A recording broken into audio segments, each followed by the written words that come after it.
नीचे करना रुक थोडे मागे लेलो मग मस्ती महाराष्ट्रात मराठीचा अपमान करतात, आपल्या संस्कृतीचा अपमान करतात, त्यांना धडा हा वेगळ्या प्रकारे बसत आहे. अरे आरो इथे आहे. पण अनेक लोक असे आहेत जे मराठी बोलू इच्छितात, ज्यांना मराठी शिकायची आहे पण बोलता नाही. काही लोक आपण पाहतो उच्चार वेगळे असतात किंवा मराठी बोलण्याचा प्रयत्न करतात. त्यांना जर शिकायची इच्छा असेल तर आज आनंदुटीजी आणि इथे आजुटीजींच्या आपण पाहतो विभागामध्ये कार्यक्रम सुरू केलेला आहे मराठीची पाठशाळा. आणि ज्यांना ज्यांना मराठी शिकायचं त्यांना मराठी शिकायला एक संधी आहे. वापरू नका मराठी शिकूया जसं आम्हाला बॅनरवर दिसतंय. खरं तर सोशल मीडियावरती सगळे कंटेंट पाहायला मिळतोय, त्यामुळे परप्रांतीयांना सुद्धा भीती वाटते आणि ती दूर करण्याचा प्रयत्न केला. जे कोणी महाराष्ट्रात आपली कर्मभूमी समजते कारण ज्यांना कोणाला महाराष्ट्रात प्रगती करायची कुठच्याही भाषेत आपण पाहतो, कुठच्याही राज्यात पाहतो किंवा कोकणी भाषेत बोलणं गरजेचं असतं तरच प्रगती होते. कधी कधी जाऊताना साहेब बोलतात आणि तेवढंच मराठी येतं, पण गंमतीचा भाग वेगळा. मला एवढंच सांगायचं की ज्यांना मराठी शिकायचे हा चांगला उपक्रम आहे आणि मराठी शिकण्याची संधी आहे. महत्वाचं आहे जे वंदे हिंदू सगळं महाराष्ट्राची जास्तीत जास्त गरजेचं आहे. तेव्हा मातृभाषा तर येणं गरजेचंच आहे. महाराष्ट्रात मराठी बाकीच्या राज्यांमध्ये त्या भाषा, पण महाराष्ट्रात मराठीचा आग्रह आम्ही आमच्या राज्य सरकारच्या मार्फत आपण पाहिलं असेल सगळ्या बोर्ड्समध्ये 10वीपर्यंत मराठी कंपल्सरी केलं होतं. तसंच मराठी भाषा भवन जे ह्या सरकारने थांबवलेलं ते करत होतं. मराठी रंगभूमीचं दालन ते देखील भाजपच्या सरकारने बंद पाडलं, ते सुरू केलेलं आहे त्यावेळी.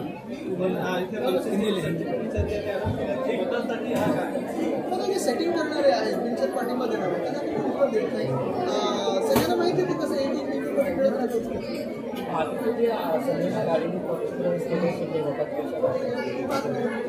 अशा प्रकारे म्हणजे शिवसेनेचा उत्तर भारतीय पहिला आमदार घनश्याम दुबे उत्तर भारतीयासाठी शिवसेनेने काय केलं त्याला सुद्धा आज 20 वर्ष झाली असतील.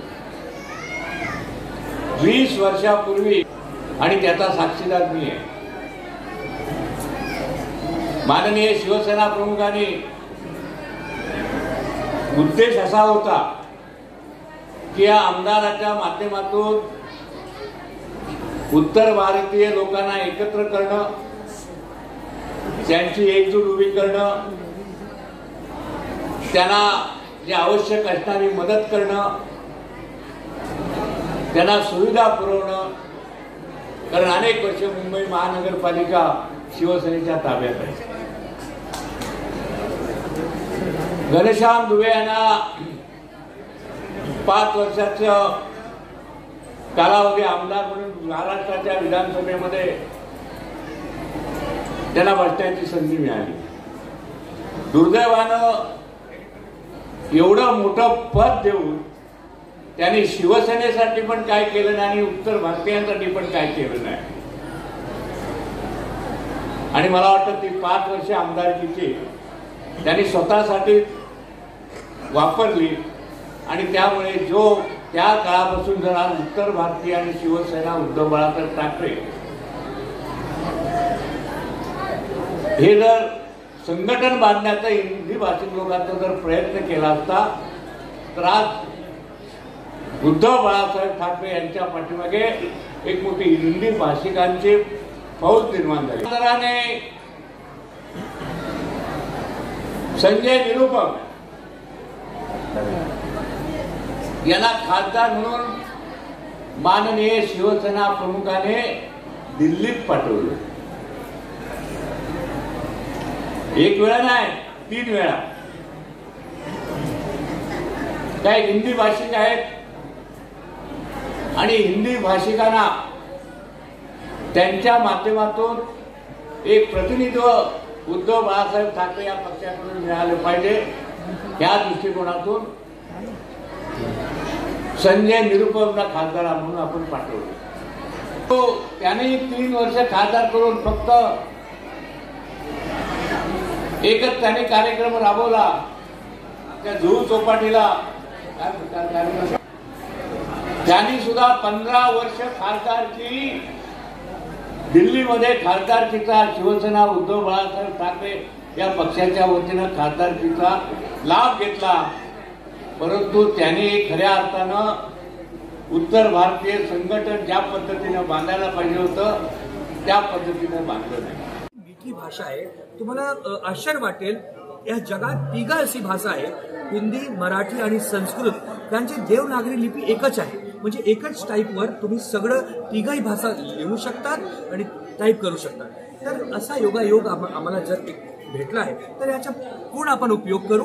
पण मुंबई MMR रिजनमध्ये ज्यांना मराठी येत नाही त्यांना मराठी शिकू. और फक्त मराठी शिकवायचं नाही आहे मला.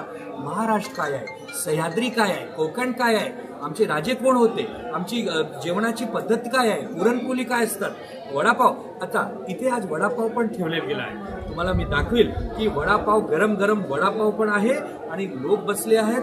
लोकांना मध्ये खूप उत्साह आहे. लोक आदित्य ठाकरे साहेबांच्या बघायसाठी आले आहेत. लोक मराठी शिकायसाठी आले आहेत. लोकांना फक्त प्लॅटफॉर्म नव्हता.